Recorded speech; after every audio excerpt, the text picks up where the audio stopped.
Le jour où un pape a regardé dans les yeux l'homme qui lui a tiré dessus et a dit « Je te pardonne ». Avez-vous déjà ressenti une colère si profonde que vous pensiez qu'elle ne passerait jamais? Dans cette vidéo, vous allez découvrir comment Saint Jean-Paul II, un homme qui a reçu une balle dans l'abdomen et a failli mourir, a été capable de pardonner à son agresseur face à face, dans une cellule de prison. Une histoire vraie, bouleversante, qui va transformer votre regard sur la douleur, le ressentiment et la guérison. Si vous portez de la rancœur envers quelqu'un, cette vidéo a été faite pour vous. Regardez jusqu'au bout. Croix. Mots-clés, Saint Jean-Paul II, pardon catholique, comment pardonner, colère et rancœur, Saint catholique, spiritualité catholique, vie des saints, pardonner à ceux qui nous ont blessés, foi et transformation, Jean-Paul II histoire, Mehmet Ali Aksa, saint du XXe siècle, chaîne catholique. Avez-vous déjà ressenti une colère qui brûle de l'intérieur? Une blessure si profonde que vous vous endormez en y pensant, vous vous réveillez en y pensant, et dans le silence de la nuit vous vous demandez, pourquoi cette douleur ne passe-t-elle pas? Peut-être que quelqu'un a trahi votre confiance. Peut-être que vous avez été humilié. Peut-être avez-vous perdu quelque chose ou quelqu'un à cause d'un acte cruel, injuste, lâche. Et là, au fond de vous, une voix dit, je n'arrive pas à pardonner. Si c'est ce que vous ressentez en ce moment, cette vidéo a été faite pour vous. Aujourd'hui, nous allons parler d'un homme qui a reçu une balle. Pas une métaphore. Une vraie balle, tirée à bout portant, sur une place bondée, en plein jour. Il a survécu par miracle. Et quand il est sorti de l'hôpital, le monde entier attendait un discours de condamnation. Une accusation publique. Une réponse à la hauteur de l'affront. Ce qui s'est passé a été si inattendu que le monde entier en a été saisi. Cet homme, c'était Karol Józef Wojtyła Jean-Paul II, le pape polonais, élu en 1978 pour diriger plus d'1 milliard de catholiques dans le monde. Et la question à laquelle il a répondu par sa propre vie est exactement celle qui vous brûle. Comment pardonner quand ça fait trop mal? Restez jusqu'à la fin de cette vidéo. Car la réponse qu'il a trouvée peut changer votre cœur aujourd'hui. Avant de continuer, une courte prière. Seigneur, ouvre mon cœur à ce que je suis sur le point d'entendre. Amen.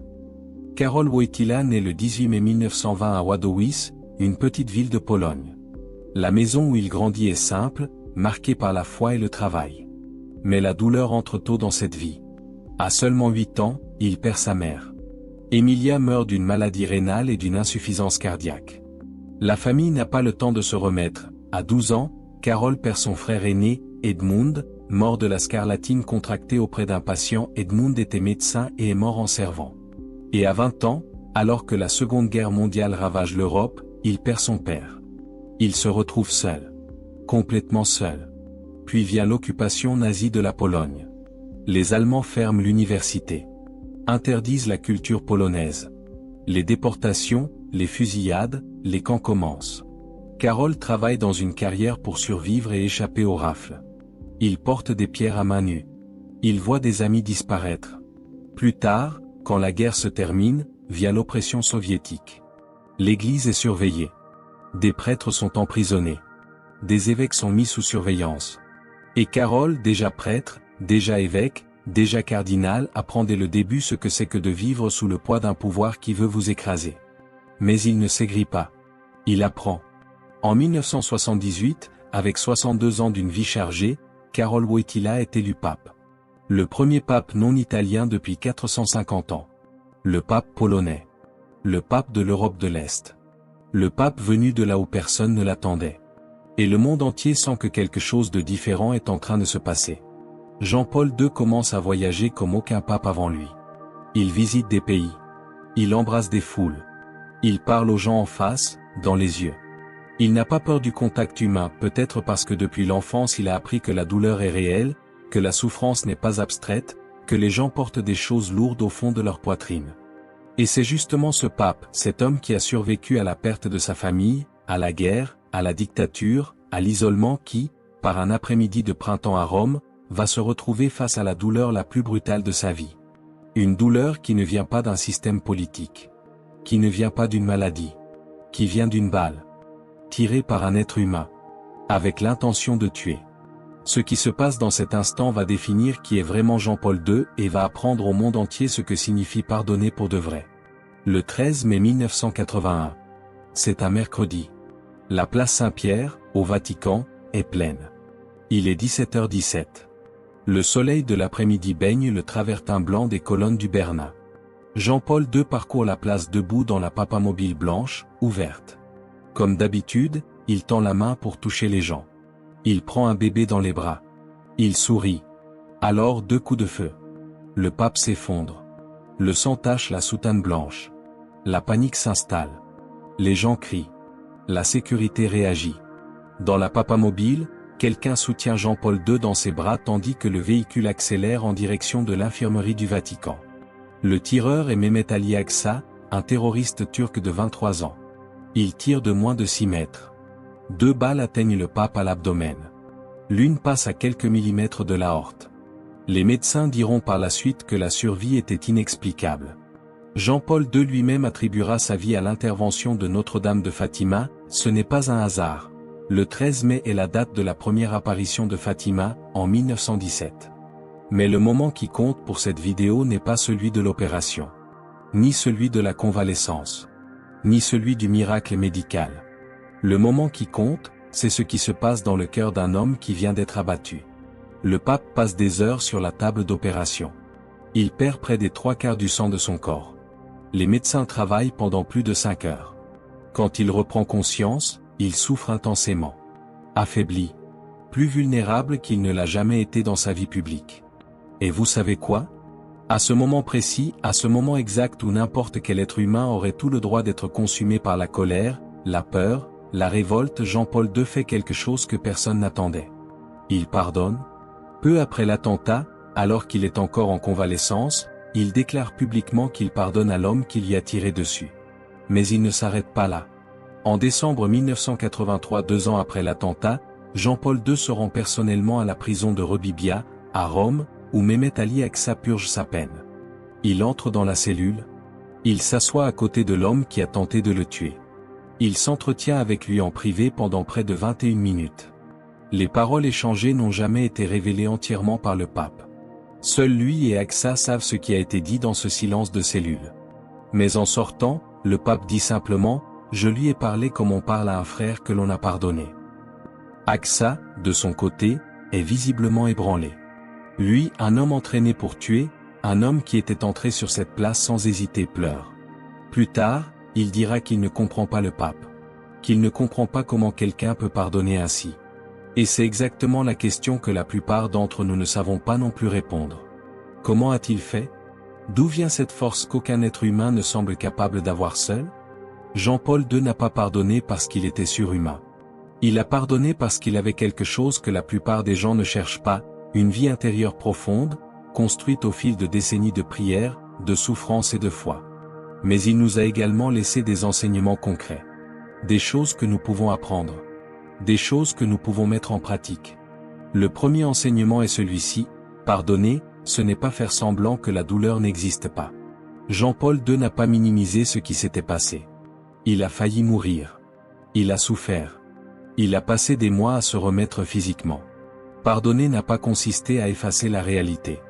C'était décider que la réalité n'allait pas emprisonner son cœur. Dans son encyclique Divine Misericordia publiée dès 1980, avant l'attentat, mais qui prend une nouvelle dimension après, Jean-Paul II écrit que la miséricorde n'abolit pas la justice, mais la dépasse. Il comprend que le pardon est un acte de force, non de faiblesse. Le deuxième enseignement, le pardon est une décision avant d'être un sentiment. Vous n'avez pas besoin d'avoir envie de pardonner pour commencer à pardonner. Vous décidez. Et dans cette décision, la grâce entre. Jean-Paul II n'a pas attendu que la colère disparaisse pour déclarer son pardon. Il a déclaré le pardon et la colère a cédé avec le temps. Il disait que le pardon est le nom de l'amour dans les situations impossibles. Le troisième enseignement est le plus puissant, le pardon libère celui qui pardonne, et non celui qui est pardonné. Mehmet Ali Agca est resté en prison. Il a continué à assumer les conséquences de ses actes. Mais Jean-Paul II, lui, était libre. Libre de poursuivre son pontificat. Libre de voyager dans plus de 100 pays. Libre d'être le guide spirituel qui a changé l'histoire du XXe siècle. Libre de sourire. Combien de personnes connaissez-vous qui sont prisonnières d'elles-mêmes, enfermées dans une blessure vieille de plusieurs années, tandis que celui ou celle qui les a blessées continue sa vie sans y penser? La rancœur est la seule prison que vous construisez vous-même et que vous fermez de l'intérieur. Jean-Paul II comprenait cela. Et il comprenait aussi que pardonner ne signifie pas nécessairement faire confiance à nouveau, ni retourner au même endroit, ni faire semblant que l'autre a changé. Cela signifie déposer le poids que vous portez sur vos épaules. Dans ses propres mots, il n'y a pas de paix sans pardon. Il n'y a pas d'amour sans pardon. Il n'y a pas d'avenir sans pardon. Et il y a une dernière dimension qu'il a vécue, le pardon uni à la prière. Il priait pour ses ennemis. Non pas comme un exercice formel. Comme un acte réel d'amour, demandant à Dieu de toucher ces personnes, de les transformer. La Bible dit en Matthieu 5, 44, « Aimez vos ennemis et priez pour ceux qui vous persécutent. » Jean-Paul II n'a pas lu ce verset comme une suggestion. Il l'a vécu comme un commandement. Cet homme qui a perdu sa mère à 8 ans, son frère à 12, son père à 20, qui a survécu à la guerre, à la dictature et à une balle, cet homme a découvert que le pardon n'est pas la fin de la douleur.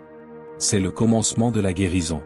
Et maintenant, la question est pour vous, que allez-vous faire de tout cela? Vous avez tenu jusqu'ici. Et cela dit déjà quelque chose sur vous. Il y a probablement quelqu'un dans votre vie qui vous a blessé. Peut-être beaucoup. Et vous portez cela dans votre corps, dans vos pensées, dans ces moments où votre esprit devrait être en paix mais ne l'est pas. Je voudrais vous proposer quelque chose de concret pour les 7 prochains jours. Au cours des 7 prochains jours, choisissez une personne qui vous a blessé, une seule, et chaque fois que la pensée de cette personne surgit dans votre esprit, au lieu de laisser la colère grandir, dites tout bas, « Seigneur, je choisis de pardonner. Aide-moi. » Rien de plus. Pas besoin de le ressentir. Il suffit de le dire. Et répétez-le autant de fois que nécessaire dans la journée. Ce n'est pas de la magie. C'est une décision. C'est une pratique. C'est un commencement. Jean-Paul II a été canonisé le 27 avril 2014 par le pape François, le même jour que Jean Exit, également canonisé. Un jour qui est entré dans l'histoire de l'Église. Aujourd'hui, il est Saint Jean-Paul II, et sa vie continue de nous parler. À présent, une prière d'intercession. Saint Jean-Paul II, toi qui as su pardonner l'impardonnable, intercède pour nous. Demande à Dieu d'attendrir nos cœurs endurcis par la blessure, de nous donner la force de déposer le poids de la rancœur, et de nous apprendre à aimer comme le Christ a aimé jusqu'au don total de soi. Amen. Si cette vidéo a touché votre cœur, écrivez dans les commentaires ce que Saint Jean-Paul II a éveillé en vous. Sauvegardez cette vidéo pour la revoir dans les moments difficiles. Si ce message vous a rejoint aujourd'hui, partagez-le avec quelqu'un qui a besoin de foi en ce moment. Abonnez-vous et cheminez avec nous chaque semaine, une vie qui ravive la flamme. Saint Jean-Paul II, priez pour nous.